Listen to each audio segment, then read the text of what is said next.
and Basin Street is a street where all the boys and the good folks meet down in New Orleans in the land of dreams. And you never know. Ça va. Là, j'ai bien compris, New Orleans, Louis Prima. Louis Prima, non? Ah. Très bien. Donc, il y a 6 ans, ça a ravagé toute cette ville. Les Américains particulièrement émus. Le président à l'époque s'était déplacé. Le monde entier, des artistes extrêmement connus avaient mis la main à leur portefeuille pour dire on va rencontrer. Et où on en est, vous me dites non? Ça n'a pas beaucoup évolué. Non, ça n'a pas beaucoup évolué. C'est vrai qu'il faut juste rappeler quand même que l'ouragan Katrina a juste dévasté la Nouvelle-Orléans. 80% de la ville était inondée. On avait plus de 1500 morts. C'est vraiment un des ouragans les plus puissants des États-Unis. 1500 morts. Ouais, 1500 morts.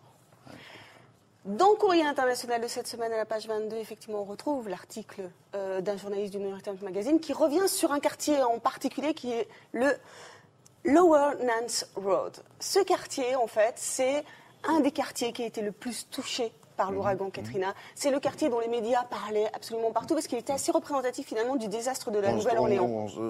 On traversait ce quartier avec des barques, je me souviens. Tout à fait.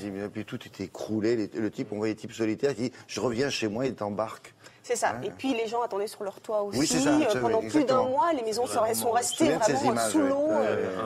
C'était catastrophique.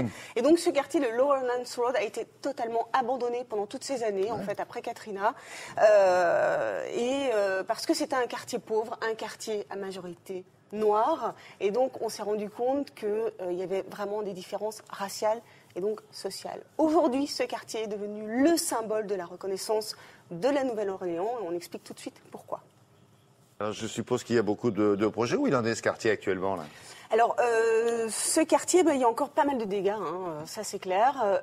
C'est vrai qu'avec l'arrivée du nouveau maire, qui est blanc d'ailleurs, on n'avait pas vu ça depuis 30 ans, des milliers de terrains ont été vraiment nettoyés. Donc il y a pas mal de terrains vagues maintenant qui vont être...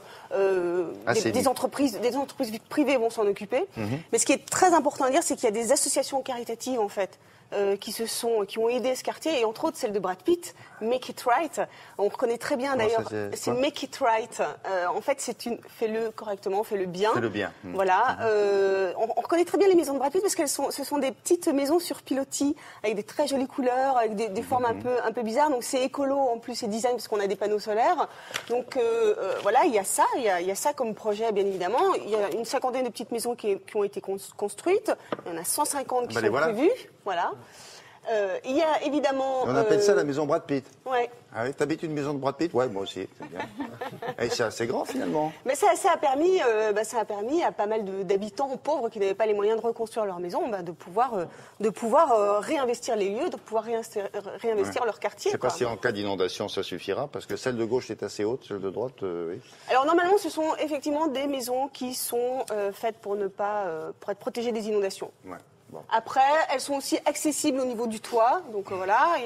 Ah bah oui, c'est vrai, s'ils s'échappent. Ils ont vraiment pensé à énormément de choses. Donc des privés ont investi, des architectes aussi, pas mal de tourisme aussi, comme on peut le voir. Là, il y avait un quart de touristes.